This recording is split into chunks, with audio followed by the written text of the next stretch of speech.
Welcome everybody to the 58th episode of the My Generation podcast. On today's episode of the show, we're going to once again revisit the acting process with another professional industry actor. So we've had Enna, Alara, Tom and James all on the podcast before talking about their experiences with acting. But today we've got Dorothea here on the show to talk about what she's done. We've also got, just a tease ahead, a few other features on the show. We've got Sammy Bacon, who brings the weekly album recommendation, Harry, who brings the film reviews, and we've got music from local Kent artist Serkan and music from Essex-based musician Fraser Merrick.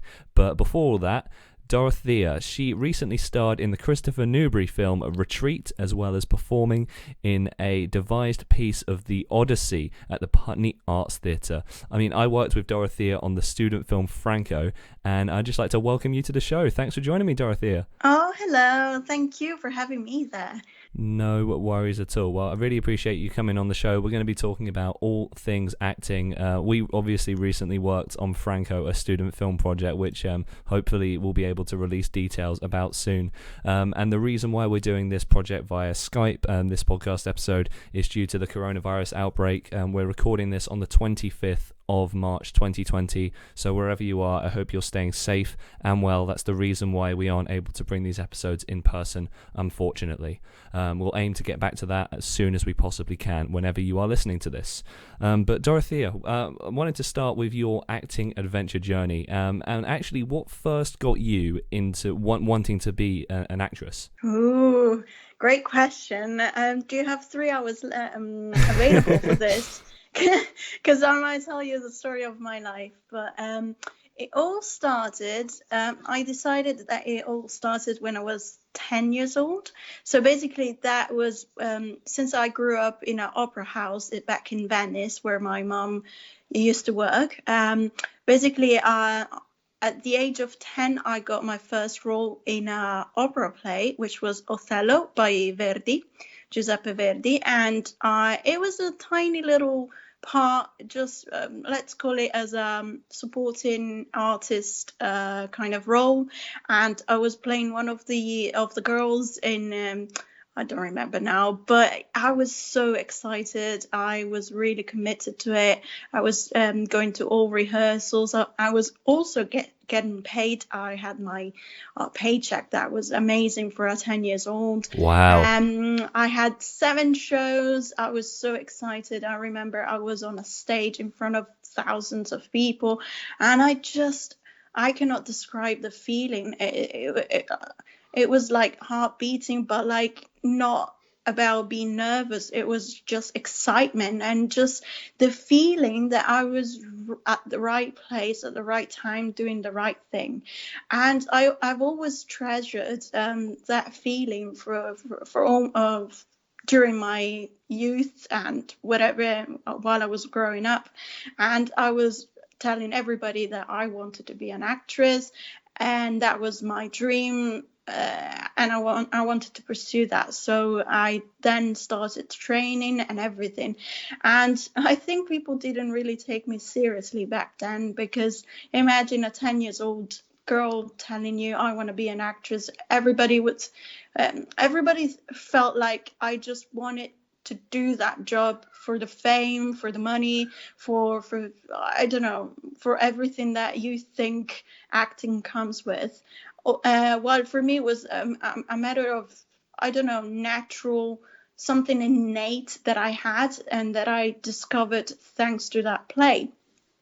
And that's how it all started, basically. Obviously, then I had a lot of obstacles and things in the way that kind of didn't help me to make it happen sooner. But now I kind of decided to go all in and just give it a try, and it's working well, I mean, for now. Yeah, and it looks like you're doing really well. You've been in loads of really cool things, and you're constantly working in film and theatre. Like growing up, that sort of transition into sort of like secondary school age between like 10 and 18, what were some of the biggest hurdles you had to overcome to get to the point where you were an adult and performing in things and, you know, getting paid to do this stuff? I think the biggest obstacles I had to overcome was more like since moving to London. So let's say between 10 and 18, the issue was to be underage. So my parents were making the decisions for me. And then also the fact that I grew up in Venice, where there's not such film industry or anything. If you want to work in films or cinema or TV, you have to go to either Rome for cinema and Milan for TV. And there was no possibility for me to move to any of those cities, especially because, and I'm actually not blaming my parents for doing that, but I first needed to finish my studies, and we finished at the age of 19. And then I wanted to carry on with university and get a degree, and then kind of build a profession that would help me support myself financially, since this kind of this profession is quite unstable and very unpredictable.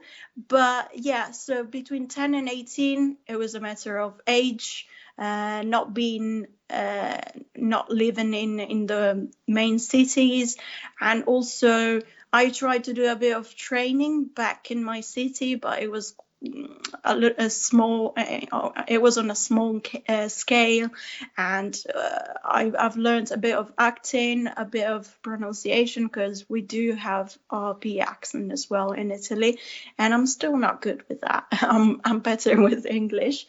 But yeah, those were the main issues at that in that period. And then the most difficult obstacles for me were since I moved to London, because I moved on my own. I didn't speak the language very well. I didn't know anybody. And plus, I didn't have enough money to kind of audition and go to drama school. So those were all the issues that I had to take into consideration when I made my choice of like going to uni, studying something else. So I graduated in English literature and French. So I decided to do more literature and languages because they were two subjects that I was really passionate about. And I always thought, I think deep down, I thought that these would still help me pursue acting one day. But I sort of put acting aside. I thought it was just going to be a dream that you just have when you're young and that you never ever pursue. But probably I was wrong. But yeah, and also another issue going forward was to actually make the decision to quit everything and just pursue acting. And that is a risky choice that you have to make, and it's risky at any age. I made this decision back when I was 25, and then kind of quit everything just a year ago, and that was scary, and it still is, but I don't regret it. Yeah, I mean, it gives you a bit of focus then, doesn't it? So you've got like, because I think the practicalities of it are something that sometimes gets overlooked, that, you know, trying to balance, you know, a job that's going to be quite consistent and then acting, which can go through like being really busy and then really quiet, can't it? Absolutely. It's like they always say a roller coaster, but it's all about up and downs. And since being on a freelance kind of life, I feel like I never have a break. Even when you don't have a production going on, you still kind of keep auditioning, you keep going to networking events, you keep doing stuff like studying and running, always jumping on opportunities. And then you realize that 3 months have passed and you still haven't had a day off, which is sometimes it's very tiring, and sometimes my body just says enough, have some rest. And but yeah, I made this choice, and I could have easily done my 9 to 5 kind of job, earn my salary and everything, but right now I'm much happier. Yeah, even when it's sort of, I get it, because on that freelance track, I'm on the same thing where, yeah, you can just keep constantly working and not give yourself a moment. And then with you, you've got the actual working on sets and on productions, and those days are even more draining. I mean, but they're the ones we live for, right? Yeah, absolutely. And so obviously you've done film and theatre. You began in theatre way back when you were 10. What was the first time you experienced working on a film set? That Let me think. Yes, I think when I was 18, there was a low budget feature film going on in Venice, and that was kind of a miracle because, well, if you think, yeah, there's been a few big productions in Venice, for example, The Tourist with Johnny Depp and Angelina Jolie, which I actually auditioned for, but then I think they went, I don't remember, it was probably they were looking for people who were a little bit older than me, like 40 years old.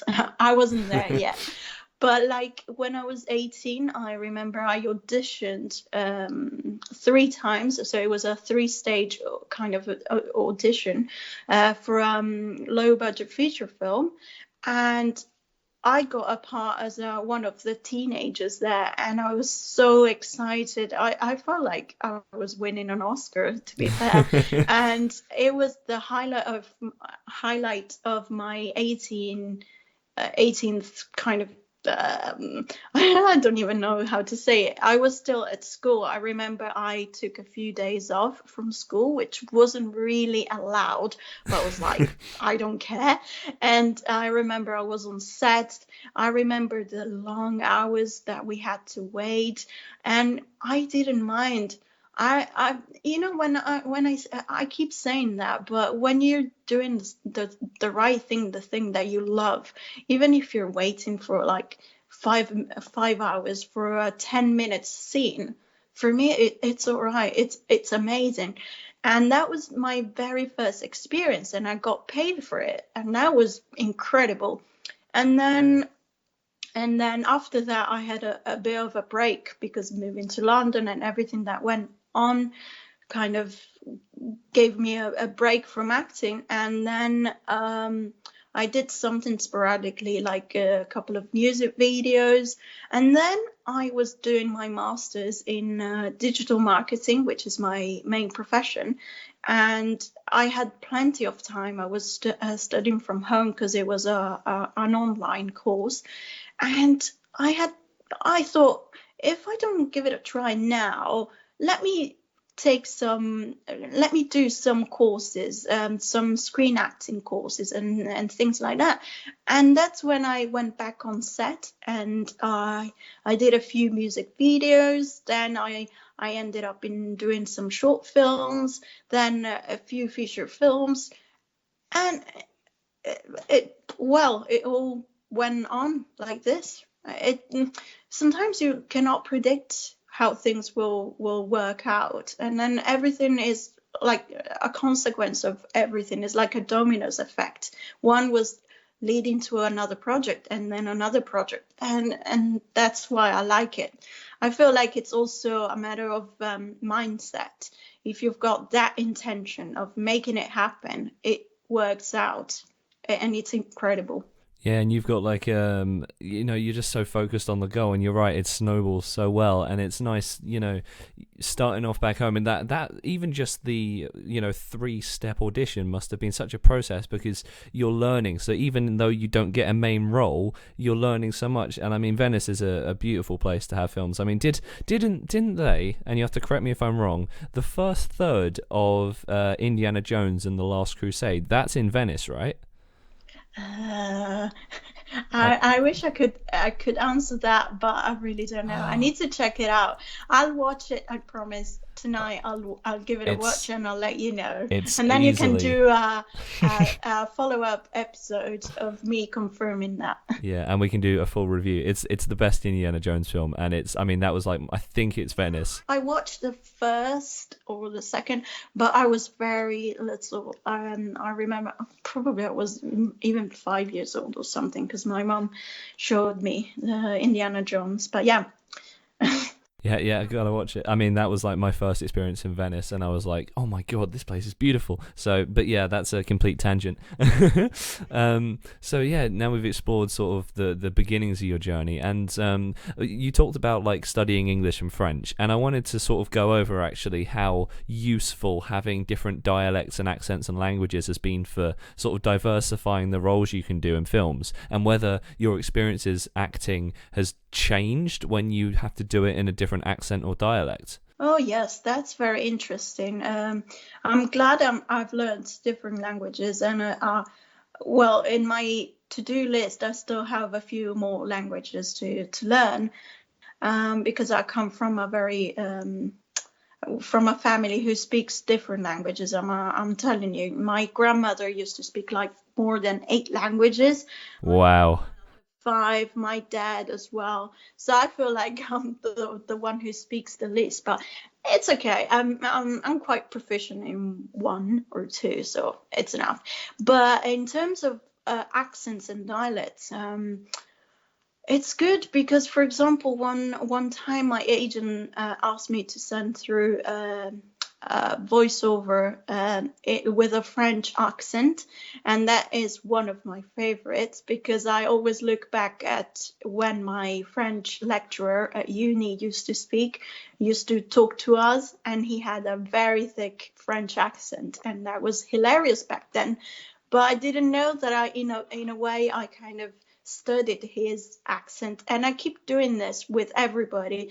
I've got Polish friends who I study their accent, then Russian friends, Spanish, again French, and I used to have an accent. I mean, I still do, but I used to have a very thick Italian accent, as it's normal for everybody when they move to London from another country. We do have an accent, and back then I didn't want to have it because in a way it kind of made me stand out for being a foreigner, and I didn't like it back then. Now I kind of like it, but I made a decision when I wanted to pursue acting to sort of get rid of the accent, kind of go for accent softening, or how do you call it? I went to elocution lessons, private ones, and I worked on my RP because it's good to have it and everything. And now the irony is, I don't know how to do it, how to have an Italian accent when I speak English. I have an accent, but it's different. So when my agent or whenever I'm auditioning and people ask me, can you do it with an Italian accent? I'm like, damn it, I really don't know. And people laugh because that should come natural, right? And I don't know. But for example, French, I love it. I'm trying to I'm trying to learn, and I'm a self-taught kind of person, but I'm trying to learn Spanish accents, Russian accents, and I just love it. And obviously, speaking different languages comes in natural, comes in handy when it comes to doing characters. For example, I had an audition where I had to present in 2 languages, so English and Italian. French, I would not go. I'm not there yet, but I might in the future. So very important. Yeah, and I mean, you've got quite a range there. Accents work in mysterious ways, don't they? I mean, my mum is Welsh, and she hasn't got any of her accent left. She moved away from Wales, about 20 years ago. But if she ever speaks to anyone from home over the phone, by the end of that phone call, she's got her Welsh accent back, and it's just so fascinating to me. And then she'll come off of the phone. When I swear, I believe me, I go back to my Italian mode. So maybe I should study that because there's no, I try to swear in English, in French, but nothing gives you so much satisfaction than the same swear words in Italian. We're the best in that. If you just, I bet you know swear words in Italian. Everybody knows. I mean, I don't, but we're a non-swearing podcast, so we're gonna keep that off the airwaves. Well, what you don't know is Dorothea's already sworn like 8 or 9 times, and I've had to cut it out in the edit. That's what's happening here. Did I? No, you haven't. Although you do love the French accent, so can we get a little bit of French on the podcast? Can we? Oui, bien sûr. I come from Paris, and I don't pick. I have a small accent when I speak English. So my lecturer used to say, "Open the bloody book, guys! Open the bloody book. You have to study." Amazing. That is fun. But another thing that I forgot to say is it's true. When I act in English is totally different from Italian, because I've been doing some exercises since now I have a bit of time. I'm kind of recording monologues in both languages just to see how I act, where I seem to be acting more naturally or not, what changes. And not only have I noticed a different level of voice, so for example, if I speak English, I feel like my voice is lower. When I speak Italian, it's very high pitch. But also the gestures, the tone. I sing more when I speak Italian, obviously, and then the rhythm and everything changes, and also facial expressions, pauses, everything changes, and it's really interesting to see how just a different language changes everything else. Yeah, and I think that can even sort of bleed into the writing process, because I don't know if you've seen Parasite, the movie that won Best Picture. Oh, it's on my list. Still have to watch it. It's incredible. I loved it. But the director, Park Joon-ho, he's done some films in English, and I don't think they quite hold up to the standard of Parasite. And I don't know, there might be just a level of comfort coming from writing in different languages. But yeah, Parasite's incredible, and I would recommend it. Now, we're going to go back to Dorothea in just a moment to continue our chat. Thoroughly enjoying this chat about the acting process once again. But we're going to be moving over to our music feature right now. So we've got Sammy Bacon. As the listeners will know very well, Sammy comes onto the show every single week to do a 1-minute album recommendation. And here is the album that Sammy recommends this week. Hey now, how you doing? Hope you're doing well. Today, I'm recommending you Marquee Moon by Television. Television are a punk band from the 70s, and they were part of this movement. They were part of the punk movement in New York, and they played at CBGB's in their early career, much like along with the Talking Heads. Not the Talking Heads. Blondie, the Ramones, all the punk bands like that. And Marquee Moon has become one of the most influential punk albums of all time. The guitars bounce and interweave beautifully. The center of the album is the title track Marquee Moon, and it's a 10-minute epic featuring a 3-minute long Tom Verlaine solo. It's just glorious. Other great tracks are See No Evil, Venus and Friction. And Television have this wonderful ability to be catchy and innovative, and this album just has influenced so much stuff. If you're a fan, if you really appreciate great technical guitar playing and sort of intricate song structures, I think Television as a band, they're a great band to check out. And Marquee Moon is just such a fun album. It's not very long, so it's not like a big committed listen, and it is one of the most influential albums of all time, and I couldn't recommend it higher. Yeah. If you like your punk, if you like your post-punk, if you like your catchy grooves, Television are the band to you, for you, to you. They could be to you. I don't know. Listen to Marquee Moon. It's really good. Listen to more Television. Bye. Go on, Max. Finish it. Thank you very much for that, Sammy. We'll tune in with Sammy once again next week, like we do every single Thursday, for another album recommendation. Now, Harry Munday, he was the producer on the film Franco that we worked on. You know Harry well, right? We know Harry. Oh yeah. Yeah. Who doesn't? Yeah, a very memorable guy. He's our film buff from Hastings, based in Canterbury. He gives us a 1-minute film review every week. So there's always a brand new movie for you to check out. I mean, we've already recommended Parasite and Indiana Jones and the Last Crusade on this episode, which I thoroughly recommend. But here is the film that Harry recommends this week. But before I say to that, this is his first feature on the show. This is now a weekly segment, but this is the first ever episode featuring Harry's weekly segment of the show. And now every single Thursday from here on in, Harry does a film review. And here is the film he recommends this week. Funny story, Max.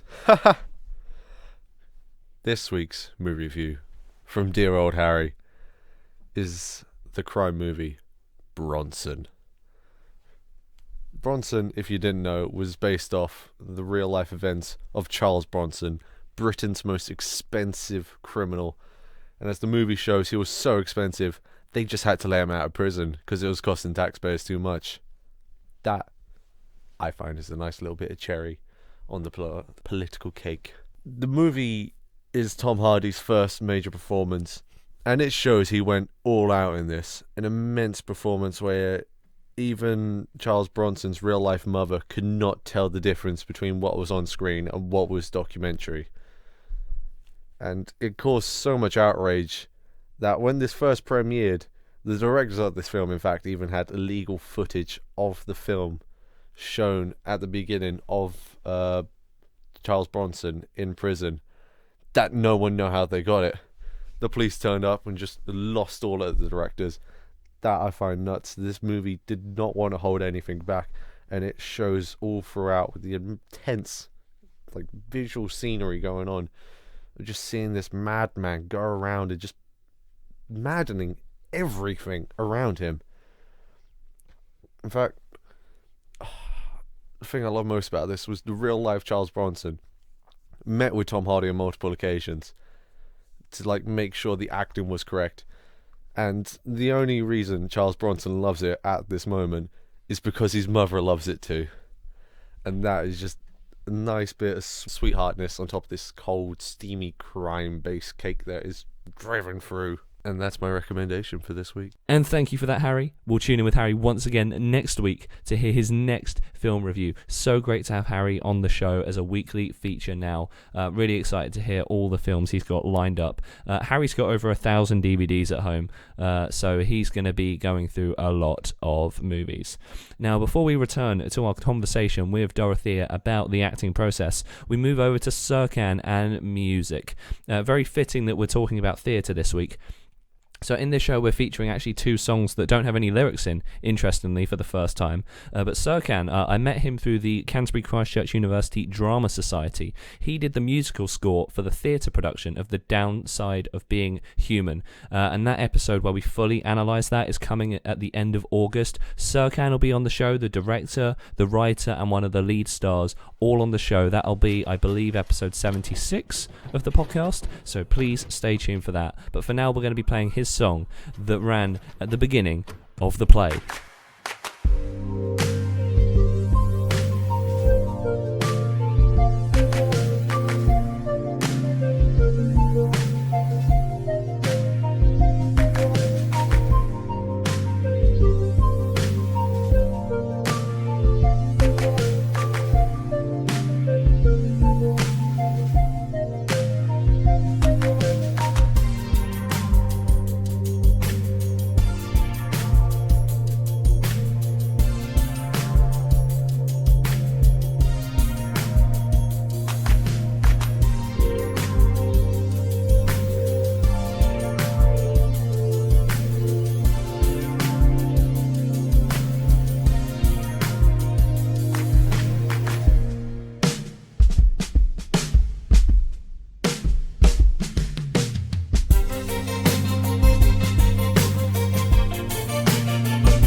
And that was the opening song from the Drama Society performance, The Downside of Being Human by Serkan. I'm really excited to have a chat with all of them on the podcast very, very soon.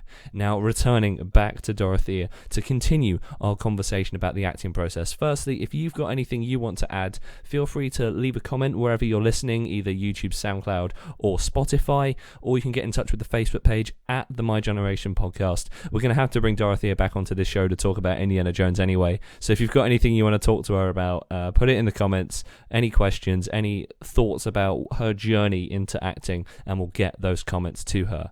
So, Dorothea, moving back into the discussion, we talked a lot about, your parents' influence as well. What do your parents do, and how has that sort of inspired your journey? So my mum is a violinist. She trained since she was 5 years old, so she knows the entertainment industry pretty well, and she's quite competitive and ambitious, and she knows how thick-skinned you have to be in order to kind of work in this industry. So she is very supportive, very, very supportive. She understood how important for me is to do acting, how much I love this profession, and she's always there for me, and in terms of like advices, she's incredible, and she always wants me to improve, to be better, because she knows how this industry is competitive. So while my dad, that is a different story, because he doesn't come from a very creative background. He's an accountant slash director for a big company in Italy. So he enjoys music, he enjoys watching films, but he's not very passionate about it. So he doesn't really get my feeling towards acting. You're quite good looking, but I don't feel like you've got the personality. You don't have the power, the energy, the confidence to go to do this job. And it's true, because up to when I was 19, I feel like I didn't have much personality. I was sort of anonymous because I was very shy. I wasn't confident. I was vulnerable, weak, and I didn't have much of a life experience to sort of build an image of a big personality. And that is something that I kind of developed when I moved to London. And now I clearly know who I am and what I'm good at, what I could improve. And these things back then I didn't know. So, but also I've got amazing brothers and aunties and cousins, and they all know, and they're quite amazing. They're always interested in what I'm doing, and they're always there for me, and friends as well. So yeah, well, and it's also just different like walks of life. I mean being in the creative industries is very, describing it to someone who isn't, it's a very different concept. I mean, strangely enough, most of my close friends aren't in the creative industries, so they have a respect and an admiration for what I do, but could never understand doing this. And I imagine you might have a similar thing. Yeah, totally.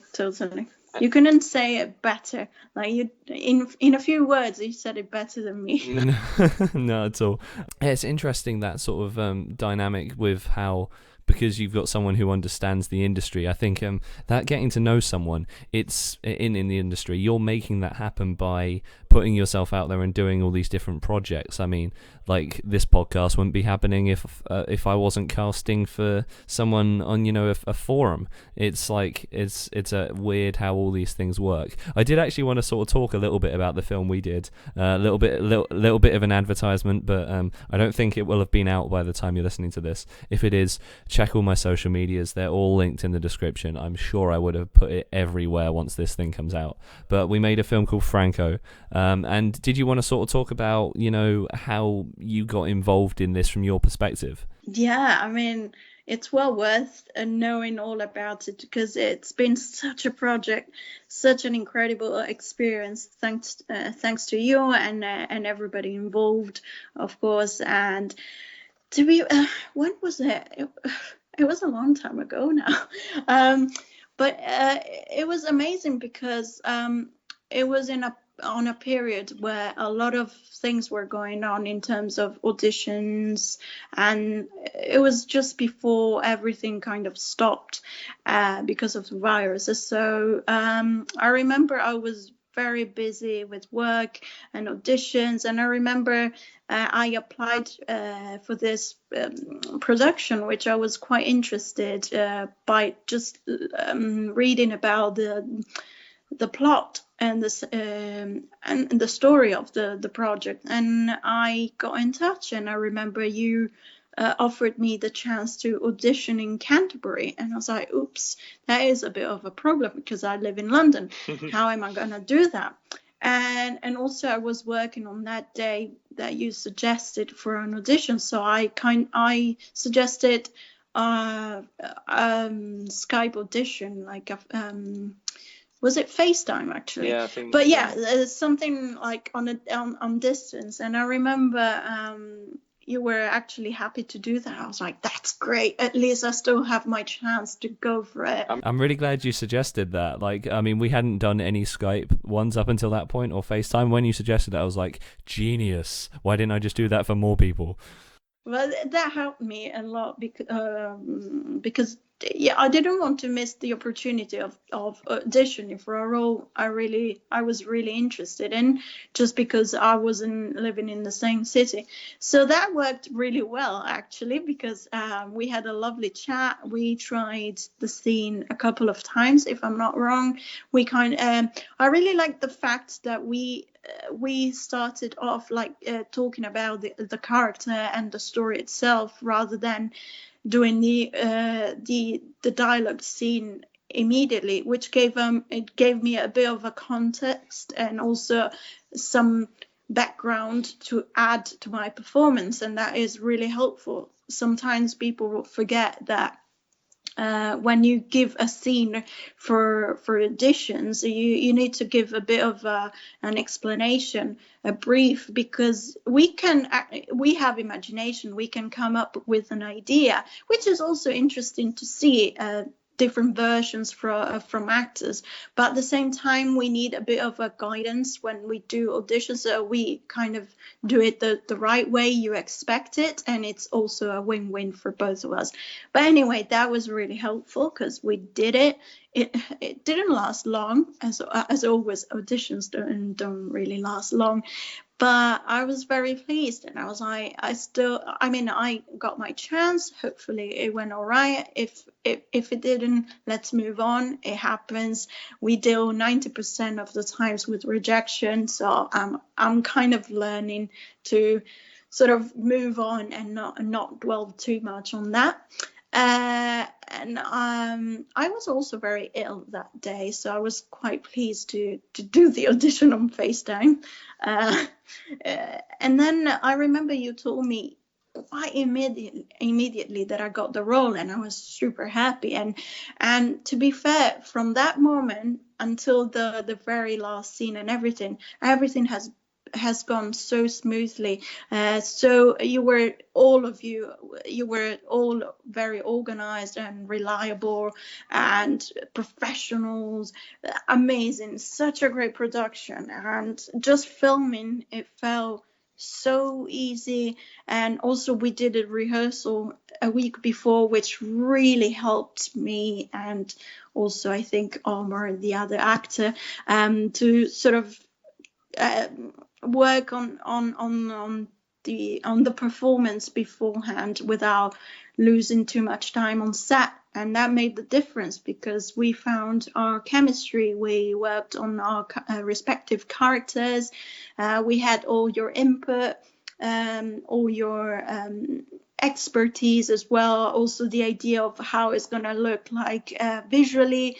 and in terms of editing and locations and meaning. And that was incredible. To be fair, it's just a few productions that I've been involved in that it worked that well. So, you're far too kind. You're far too kind. Congratulations to you. You're on the right track. I think it was really nice because initially in that process we didn't really want to mess the actors around. We wanted to me and Lewis were co-directing it, and we thought actually choosing actors for the project would be really difficult, and we disagree over loads of things. And then when we came to the end, we were like, no, we pretty much agree. And I think that when it comes to like rejections and things, I never it's never like even a personal thing, which is why I think actors have got a good thick skin about it, because it's always just like it's just role specific. And we got so many good applications for the process who didn't make it through, but we made it very clear to them it wasn't because of talent, it was just because of fitting for the role. There's such a vast pool of talented people, and it's really kind of you to say that, because I think it was probably the smoothest production I've ever done as well. And I know we'll be releasing behind the scenes stuff and whatever, but but obviously beside the virus kicking off, which threw some doubts into it, but we actually did manage to get to editing beforehand, which was extremely lucky. But I did want to ask you actually, because now you've done film and theatre, we're working on a little audio something, which I'm going to keep very under wraps at the minute. Keep my cards close to the chest on that. I just wanted to ask you, because now you've got experience on these different things, what's been the sort of main differences? Because I've asked a few people this. Enna, when we had Enna on the show, she had a very detailed chat about this, about the differences between film, theatre and audio from an acting perspective. My point of view is that I love both. I'm talking about theatre and film, because I don't have much experience on audio yet, although I really want to work on that more. So it's a difference also on feelings and how you feel. For example, for theatre, I love theatre. I love the feeling that you have on stage, obviously. It's different because you rehearse the play for weeks, for days, weeks, maybe months, and you kind of grow up with your character. You become one thing, and you've got time to actually work on your character, while the preparation time for films is less. I love theatre also because you've got space, you can move freely, and maybe you can kind of improvise a little bit during show times, but not so much, because it would be a disaster if you did it. Yeah, but I mean, the last play I was in, I noticed that from number 1 performance to number 6 performance, I changed as well in the way I was performing. Not so much, it's something internal that I felt. But my biggest love is for films. I've always been more interested in screen acting, just because I love expressing emotions through my eyes, through my face. I'm a bit, how to explain? I'm not shy, but I'm a little bit reserved and sometimes introvert. And I like how you can actually show a lot of emotions and a lot of truth just with your look, just with your eyes, just with a tiny movement of your mouth or your eyebrow. It's incredible. This is not possible to do it on stage. On stage is all about bigger and I don't know how to explain it. Also voice projection, and I'm quite crap at that, because I'm very I've got this tiny little high-pitched voice, so I need to make an effort to project my voice, and then I'm not a big fan of big movements, and I struggle to sort of own the space. I'm always I'm quite stiff, like a tree. So for me, being on set and maybe remembering the same things in order of like for continuity purposes, but also repeating the same thing, I kind of like it. A lot of people hate that because after the 10th take, you might not have the same power, the same emotion, the same level of feeling. But I actually like it because I get the chance to improve. If you're on stage live, if you mess it, you mess it. You can't do. I mean, you can do it better on the next show. While on set, I like the fact that okay, first take was not so good. Second, I normally get it on the third take, which is not great. I mean, you should be taking it on the first one, but still, it's good, and I prefer film for this reason. Yeah, I think you're doing yourself a little bit of a disservice though, because I think you were really talented, and I wouldn't say like stiff or wooden on our shoot. And I think it was really nice, and I think that one thing you touched on, which is quite important about context, is it gives the actor that chance to bring their own stuff to the performance. So like me just giving you questions about what the thing means and then letting you explore that in the performance. And I think you're right about your enjoyment of film, because that does come across in like the minute details. And yeah, you did explain it well, because stage is such a much more expansive thing. Yeah, totally. And also just the voice, how you even a whisper or the way you move your head, anything. If you just pay attention to everything that actors do in films, it's incredible. I love it. Yeah, and I think there are certain actors that like could probably go to theatre, but then some that would only really suit film. Like I know Ryan Gosling, he's like one of my favourite actors for some of the work he's done. He rarely picks bad movies to be in, but he's one of those muted performers. Like I don't know if you've seen the film Drive. Drive is a masterpiece, but he has like 3 facial expressions in the whole film and about 10 lines of dialogue, and yet it's still like one of my favourite performances. It's exactly when actors don't speak that it's the most interesting thing, because you need to unravel what they're actually thinking, or like you need to guess what they're gonna say or how they feel, and a good actor is able to show that and make it clear to the audience. And some others maybe don't have that skill to show, but it depends. I mean, I'm not Meryl Streep. I can't say I'm that good, but yeah, I want to hope that at least people kind of enjoy watching me. Well, yeah, you're getting hired by people. You're in films. Look at you go. I mean, clearly something is working. We're gonna. I do want to ask a few more questions about helping other actors get into it, but I just want to tease a few more topics we've got coming up on the show. So obviously, I mean, you spoke on the phone with me yesterday. We had a chat with Ollie Patterson, who's going to be coming on the show next week. Ollie's a visual designer. We've done some work with him. We're going to be diving deeper into sort of animation, drawing, artistry. Really excited to bring him on the show. Ollie's also really talented, really local, based in Ashford. And then we're going to have returning podcast guest Emma Cusson. She's back on the show. We had her on talking about her poetry fairly recently. She's also talked about film photography, and that was on the 7th episode of the podcast. That feels like a lifetime ago now. We're at episode 58 here. Wow. Okay. And we're also talking to you know Connor Jenkins, don't you, Dory? Yeah. Connor was. Yeah, he was in our film as well, and there's some very interesting character moments between the two of them. But Connor at heart, he is a nerd, and we love Connor for it. He recently came on the show about modelling, and during that conversation about modelling, because Connor does that like as a full-time thing, we talked about some of our hobbies, and he mentioned he really enjoyed Dungeons and Dragons, and I thought, I've never really played that before. So very soon in the future, we're going to be recording a Dungeons and Dragons podcast episode. A story is specifically being written for our show, show about it. Really looking forward to it. Now, we're going to continue our conversation, but we're going to go to our next music feature, and it's Fraser Merrick. Fraser is a sound artist. He's based in Essex, and we featured him on the 36th episode of the podcast.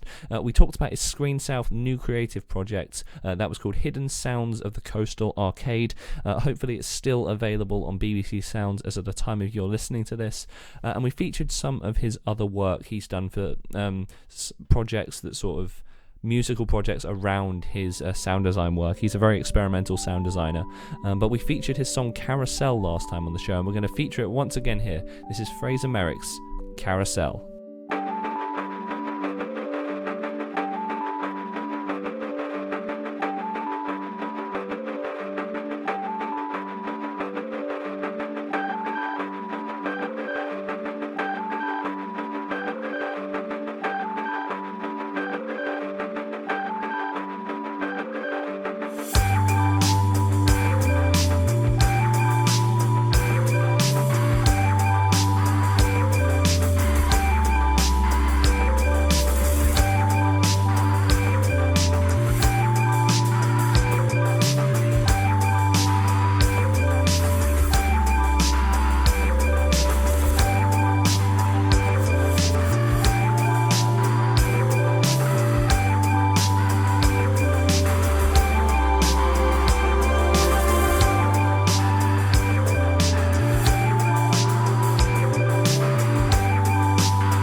And that was Carousel by Fraser Merrick. You can check out the 36th episode of the My Generation podcast to hear him talking about his Screen South project. Now, we're going back to Dory to continue our discussion about the acting process. I wanted to ask a question, a very specific one of you. What advice would you give if someone from anywhere across the globe, obviously assuming the coronavirus restrictions have all lifted, say they're moving to the UK to attempt to start a career in acting, what advice would you have from someone based on the adventures you've had? Oh, wow. Am I at that point giving advices? That's amazing. That's to be fair, what you need is if you're moving to a new country, it's gonna feel quite overwhelming, because it depends if you're moving to a new country on your own or with friends or family. I mean, it all depends. If you're alone, obviously you need some point of references or like some supportive people that you can talk to or ask for help in case you need some. And then the thing is,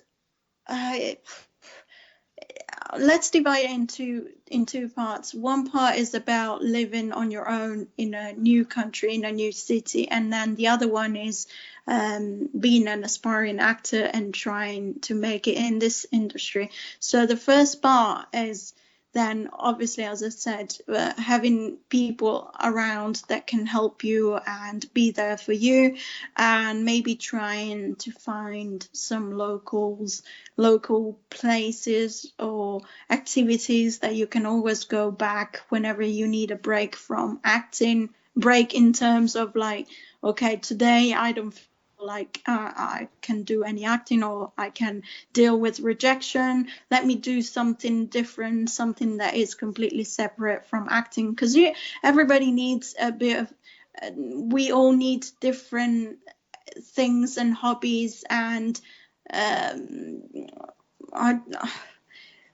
to be fair, for example, if I'm dealing with rejection and I feel like I'm too overwhelmed by films and everything that is going on in this industry, I just try to do something that is completely detached from that part of my life. So I would maybe speak with my friends who are not in the creative industry, or do some activities that are not related, so maybe cooking. So hobbies are important, different activities, different places, people who are not in the same industry, so you just have like some fresh air. And then the other part about being an aspiring actor, that comes with meeting people, that comes with doing courses just to hone your craft and learning new skills. Personally, I've learned more by being on set, and I'm a very practical person. So, for example, for people, it would work better to go to drama school, learn the theory, and then go and work. For me, personally, it always worked doing something practical, learning from my mistakes and maybe improve rather than study on the books. So what I did before making my decision to pursue acting was to do a bit of courses. There are a lot of evening courses, weekend courses, or like part-time courses, or short ones like 3 months, and I did many of those just to understand also what I needed to improve, what I was more interested in, and that made me meet not only great teachers but also a lot of people. I made a lot of contacts, and to be fair, in the past few years, all I've done, it was also thanks to contacts more than auditionings, because when you meet people and you have the same interests and you have the same way of seeing things, and you want to work on the same projects, it's normal that you become a big group, a big supportive group, and then you help each other to create something.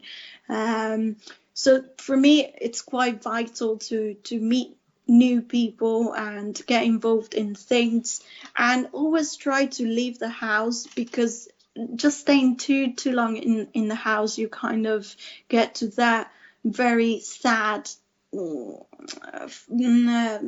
mood that I personally don't like. Obviously, I stay home for when it comes to learning my lines or do something that I need to do on my own. But I always try to push myself to learn new skills or go to new courses or workshops. There's so much going on in London. Obviously, not at this moment due to other problems, but like in general, that's what I love about London, is that it offers you a lot of opportunities. If you want them, just grab them, because London offers everything you need. For example, there was a period I wanted to learn about tap dance. Oh, amazing. And I was like, let me find that. And I Googled tap dance classes and I found one and I really enjoyed it. Obviously, I was then too busy and I had to sort of prioritize other things. But it's something I want to go back to, because, you never know if you might need it. And that's the great thing about being an actor. If you have the interest, you can learn a lot of skills that might come in handy when you'll be portraying, for example, tap dancer. For example, for a short film I did a couple of summers ago, I had to go to ballet classes for a while.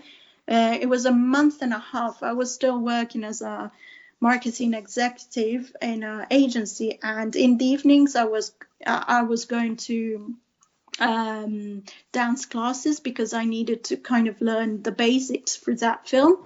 And that lasted a month and a half. And those skills that I've learned, I kind of, obviously, the most difficult things I've completely forgot them because I don't need them on a daily basis. But some movements, the posture, those things remained, and I still sort of remind myself to stay, like to sit with the right posture and everything. And so if you learn new things, they're handy not only for your acting career but also for yourself, for your daily life. But yeah, I've got a list of activities and things that I would like to do in the near future. So that is important for an actor. Always try to learn new things, always try to improve yourself. So my advice is, you are an aspiring actor, then you have to be willing to learn, to always obviously accept your mistakes and improve, and always improve, and just observe the surroundings. I love looking at people and seeing whatever movements they do. I love to understand their psychology, because if you want to be an actor, you have to be empathetic. You have to understand why people act that specific way, and you have to be a psychologist. You have to understand what's in people's minds, and that's it really. And maybe try and practice. A lot of people say do it in front of the mirror. For me, it's quite distracting. What I do is actually record myself as if it was a self-taped audition. So, for example, if you do that, you also improve your skills in terms of self-taping yourself. Like a lot of people say, oh, that's difficult, it's not like a face-to-face audition. But I prefer actually self-taped auditions, because in a way I can improve the way I perform. So I watch myself, and I've learned tons. Like at the beginning of this project, I used to blink a lot, and that was about 3 years ago. All the videos I recorded, I was blinking non-stop, and it was something that was driving me crazy. So I worked on that, and actually one of the teachers who taught me acting told me, you're blinking because you're not concentrated. Like, you are performing your lines, but you're not actually in character. You're thinking about something else. You're probably thinking, oh, what's the next line? And I've realized that she was right, because the moment I decided to be in character, super concentrated on my performance, not thinking about lines, but like how I was feeling, like being in the moment, I stopped blinking. And that's incredible, because now I don't do it anymore. Or for example, I used to sigh a lot. And that for me, I didn't realize until I noticed that for me, sighing was a strategy, a very subconscious strategy to pause, take time to remember my lines. and to work on that, I tried to work better and harder on learning my lines, and that stopped as well. Obviously, sometimes I still sigh, but that's part of the performance. Not every line. It's really annoying if you do that after every line. But yeah, there are little things that you can always learn, and nobody will tell you. You need to realize that. Oh, that's really interesting, because I hadn't really ever thought about that.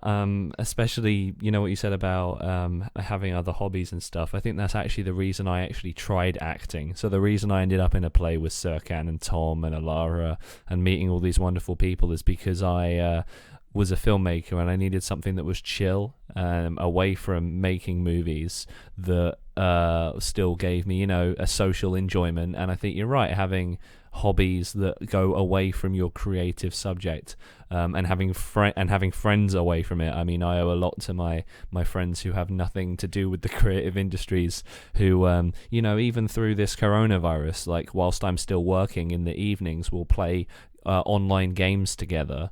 Jackbox TV, we're not sponsored by them, but I've been playing a lot of that with my friends. Quizzes, it's great. Also, it's for your own sake, because if you're too focused on one thing, then you just live for that, and you don't want to live for just one thing. For example, my mom always blames me that I always talk about acting, and I realized that I don't want to be that person. I mean, I love acting more than anything, and I always talk about films and everything, but I'm not just that. So I forced myself now to read a bit more about news, about other topics that are not related to this industry. Because otherwise, people who are not from the same industry will get tired of you, because you only speak about films, which is incredible. Huh? I could talk about films for the rest of my life, but that is not just great. Yeah, you've got to have a balance, a life away from your life, so that you've got. Yeah, I think that's an important thing to sort of, as we start to sort of draw toward the end of the episode. That is a great closer. But we're going to be going back to Dory in just a moment to wrap up. I've still got a couple more questions to ask, but there are future topics on the show that we're still looking for people to talk about. Now, I still want to talk to more musicians on the show. We've had some really great ones in the past. We've had Wake Up Leo, we've had Love Reptiles, Renegades. We hope to have Off Topic on the show in the future as well. We featured some of their music on the show, but I want to have some musicians actually on the My Generation podcast, some more, where we have a sit-down chat. It might end up being, online, but we really want to bring more of them to the show. So if you're between the ages of 18 and 35 and you live in the area of Kent, you can always get in touch with the Facebook page. We're usually a very Kent-based show, but Dory's infiltrated us from London to be here today. So sometimes we branch out, like we did when we had Fraser on the show. But Dory, sort of coming towards the end of this, I did want to ask you, what do you think you've learned by talking about your acting process here on the show today? Well, that I've done quite a lot. And that I should be proud. No, I'm joking. No, We've got curveball questions here. Oh, that is tricky. I mean, I've learned that it's more about an attitude. So just talking about what I've gone through, what I've done, made me realize that it is a tough process, to get where you want to go. And I'm still not there yet. I still have a lot to improve and to learn.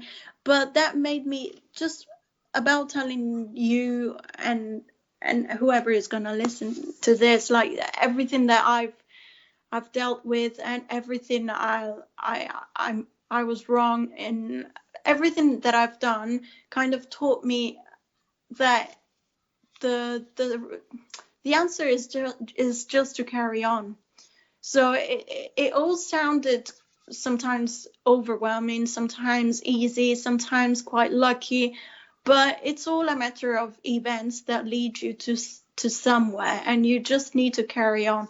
So what I've learned is to sort of see it from a very external point of view. So sometimes when I feel like I can't do this anymore, when I just want to give up, I should see it from an external point of view, like I'm doing right now, because I'm just telling you things that happened, and I'm not very like experience it right now. But so I think that is the answer to a lot of people who maybe want to give up or anything, like not just acting, whatever they want to do. Sometimes try to see it from an external point of view, which is a little bit detached, emotionally detached from how you feel, and you will see it from a different perspective, and you will realize that it all comes and goes. It's like the bad memories that you have, you don't remember them. You only remember good things that happened in your life. And even if you had those painful moments, the pain will never be as strong as it was in that moment. So I think we have to remember and try to see it from a different perspective, and then we will realize that maybe it's not the time to give up, or maybe our priorities have changed, and then yes, we should give up. I don't know if that makes sense. It does. It's something that I've learned just by talking to you about how my life changed over the past few years. Yeah, I think the whole creative industry really does teach you if you do or do not actually really want it, and that's really true, because when I started my degree in film production, we had about 60 people in the class at first, and now there's about 20 of us. And the course I'm on is amazing. I love the course. I love the people on it. I love the lecturers. I love all of it and what we're doing. I think it's just because the course actually is quite a testing one. It gives you a lot of difficult but really rewarding things to do. If it takes you, 6 months or a year or even a year and a half to figure out that the creative industry isn't for you, then I think it's worth it, because then you haven't spent a lifetime trying for something that you might not actually really be in. Yeah, it's also the thing that I've done as well. I did little by little just to test myself whether I really wanted to do it, whether I was good at it. Like those first courses that I took, I told my mom, I'm like, I'm gonna do them. I'm gonna give it a try and see if I still like acting and if I'm good, because I can love it so much, but I can be really bad with it. I might not have the talent that many people are. I still don't know about that, but I'm gonna carry on, because at the moment this is the only thing, not only thing, but this is the thing that gives me most happiness and fulfillment. Like any other jobs doesn't give me the same feeling, so I want to pursue that, and until it makes me happy, I'm happy to carry on. Like my resilience has grown incredibly over the past year, because this industry tests you really a lot. But I mean, just give it a try, see how it goes. If you're still happy to do that, if it makes you feel miserable because it is a tough life, then don't do it. Maybe you're not willing to give everything up for acting, maybe, and it's fine if you don't want to carry on. Like a lot of people will have different priorities. Maybe people will want to focus on having a family or buying a house, and maybe sometimes most of the times acting doesn't give you the possibility. Yeah, or if it's like, maybe like a different facet of what you wanted. Like when I first came into the creative fields, I thought I was going to be a cinematographer.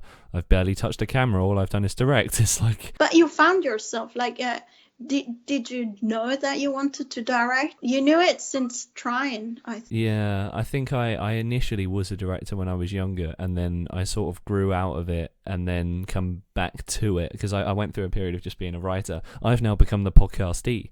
But yeah, no, I went through a change where I thought I'm a writer or I'm a cinematographer, and then I went to uni and it was like, nah, you're a director. But you know what I also believe, and it's incredible that you can do a lot of things, different things. I feel like nowadays, with all these possibilities and different means, I feel like an actor is not going to be only an actor, or a director is not going to be just a director, because nowadays you can try everything and you can find different talents as well. I mean, as you said, I sort of tried to write something as well, and I love it. And maybe one day, who knows, if I'll get the chance to direct my own films. And it enriches you even more to be able to do different and to work on different aspects of yeah. Yeah, I think it gives you that other perspective. Like when I started doing theatre, I mean, I noticed the things I did and didn't like about working with a director from the actor's perspective, and I thought, right, I best not do that, and I best make sure I do this. So yeah, it's a really, really interesting one. But no, I think that's a great way to wrap it up. Really appreciate you coming on the show today. That was Dori and her story about acting. This may end up actually being one of the longest podcast episodes we've done. Wow, that's it. Yeah, I think 1 hour. Yeah. Yeah, which is crazy. No, it's been a really great chat.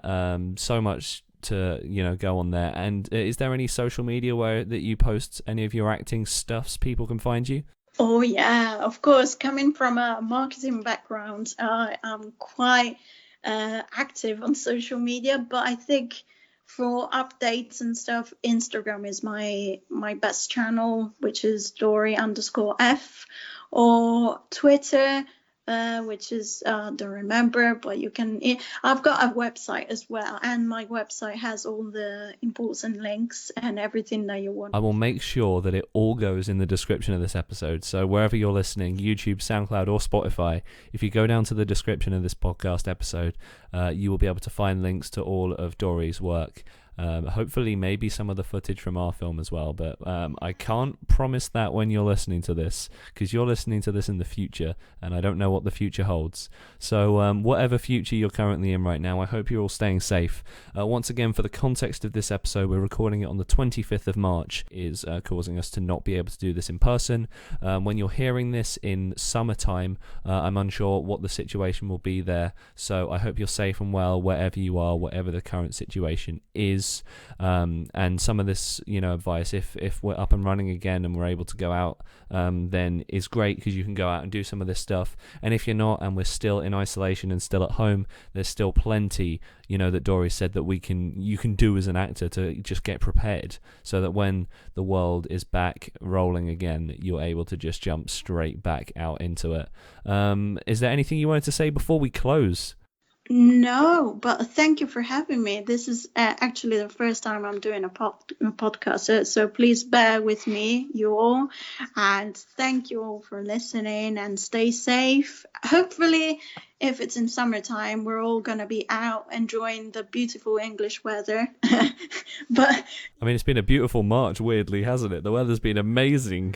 Very strange. And I've got a garden, which I'm enjoying these days. I'm spending all my time outside, and it's beautiful. Let's enjoy the little things, and then when we're going to go back to normal life, we're all going to be a bit more mindful and grateful. Yeah, and I'm just very thankful that in this position the podcast can actually still run despite everything that's happening. And yeah, hopefully when you're listening to this, it's a different world. But yeah, the listeners would have never known it was your first time on a podcast, judging by what we've It's just that I love to chat. Well, I don't know. If we pushed this conversation another 5 minutes, we would definitely get it to the longest episode. I think it was Connor. Yeah, Connor. Episode 15 of the podcast is the current longest episode. That was an hour and a half, and all we did was talk about music for the whole thing. So, I know Sammy brings album recommendations, but I think we probably recommended far too many songs in that episode. and my knowledge of podcast episodes is far too much. But I really appreciate you all listening to this episode. This is the first week that Harry's been on, so if you had a listen to the film that he featured earlier in the show, please do comment and let us know what you thought of it. Anything you want to say to Dory. Dory, could we get you back on the show in the future? Oh, of course, anytime. I love it. Lovely. Well, if you've got questions you want to bring to her, put them in the comments and we'll make sure we can address them on the next episode. Whatever we'll talk about. Maybe we'll just expand on this topic because I think we can probably agree that we could talk about this all day, right? Yeah, and maybe I could come to Canterbury for once. That would be incredible. Yeah, and you can actually have a proper chance to explore the city before, last time it was kind of in, film, out. So yeah, also I want to go and buy myself some fudge. Canterbury does have an amazing fudge place next to the cathedral. Not sponsored, but hope when the world is back up and running, go to the Canterbury fudge place. It's really good. And that is definitely a fitting way to end an acting podcast. Let's just talk about fudge. Talk about fudge for 2 hours. Let's talk about food in the next episode. I could go on for years. So coming up soon will be the Dory Food podcast. Is it like a cooking show? Are you like the chef? I'm a terrible cook, so I don't know. I'll come up with some ideas. Yeah, Dory's going to talk about fudge for 2 hours next time she's on the show, and if that's not a good advert, I don't know what is. But thank you all so much for tuning into this week's episode of the show. Remember, on Thursdays, I'm always on the show with a guest. Then we feature Sammy, Harry, and a local Kent musician. And then on a Sunday evening, it's just a one-to-one episode, so a much shorter edition of the show where it's just me doing a film review, anecdote, or story. I know the one that's just gone was actually my playwriting, and the one coming up this Thursday is actually, this Sunday. This Sunday, episode 59, it's a really, really personal episode to me because I've got, I've mentioned it a couple times on the podcast, but I actually have tinnitus. And on that episode, I go into full detail about my experience with tinnitus, getting to a point where I'm really comfortable with it. And if you or someone you know has got tinnitus, please do tune in on this Sunday because it's going to be one of my most personal, most raw, most emotionally involved episodes. So please do let me know what you think about that this Sunday. And then next Thursday on the podcast, we've got Ollie Patterson, our visual artist. On that episode, we'll be featuring music from Off Topic and Gareth Bland. But it's goodbye from Dory. Bye. Thank you so much. And it's goodbye from me. Thank you all so much for listening. And we'll tune in with you on Sunday for the next episode of the My Generation podcast.